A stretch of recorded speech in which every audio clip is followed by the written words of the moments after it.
عشان يجي بعد كده اخر ملكة في الاسرة ال 12 الملكة سبك نفرو. خلصنا الفيديو اللي فات حكاية اول ملك في الاسرة ال 12 الملك ابن محات الاول، وجه بعدين الملك سنوسرت الاول. معاكم مستر محمد عصام وانتوا هنا في سلسلة حكاية مصر في دقيقة. نبدأ حكايتنا بالملك سنوسرت الاول. قال لك حكم تقريبا 45 سنة واهتم بتشييد المباني في الفيوم والدلتا والصعيد، وبدأ سياسة الاحتلال على النوبة عشان يأمن حدود مصر الجنوبية وكمان يستغل مواردها.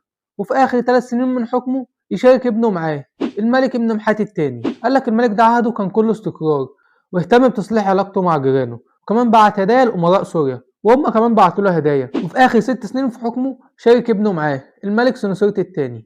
ويجي عهد سنوسرت التاني، قال لك الملك ده اهتم ان هو يبني لنفسه هرم وكمان بنى قرية للناس اللي شغالة على الهرم بتاعه وما يطولش كتير. ويجي بعده ابن سنوسرت التالت. شكلك لسه ما عملتش لايك وفولو، اعمل ويلا بينا نكمل حكايتنا.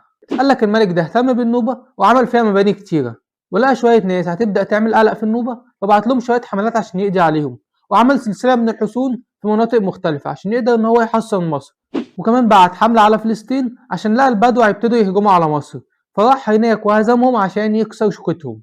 وكمان بعت حملات على ليبيا، ومن ساعتها هو بقى بطل اسطوري. يرجع بقى لمصر ويقول لك شؤون مصر الداخليه دي مش عجباني، قتل يا ابني الامراء دول كلهم وشل كل الارقام اللي معاهم وخلاهم مجرد موظفين عنده. وبنى لنفسه هرم في دهشور وشارك ابنه معاه ابن محات الثالث.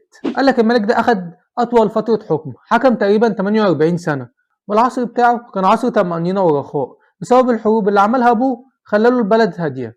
واهتم بالري واهتم بمدينه الفيوم. وفي عهده جه كذا فيضان على مصر وبنى لنفسه هرم، ولقوا مقبره لواحده من بناته اسمها نفرو بتاح سنه 1956. واخر 6 سنين في حكمه شارك ابنه معاه ابن محات الرابع. نخش بقى على حكم ابن محات الرابع. قال لك يا دوبك حكم 9 سنين وخد بعضه وغار عشان يجي بعد كده اخر ملكه في الاسره ال 12 الملكه سبك نفرو.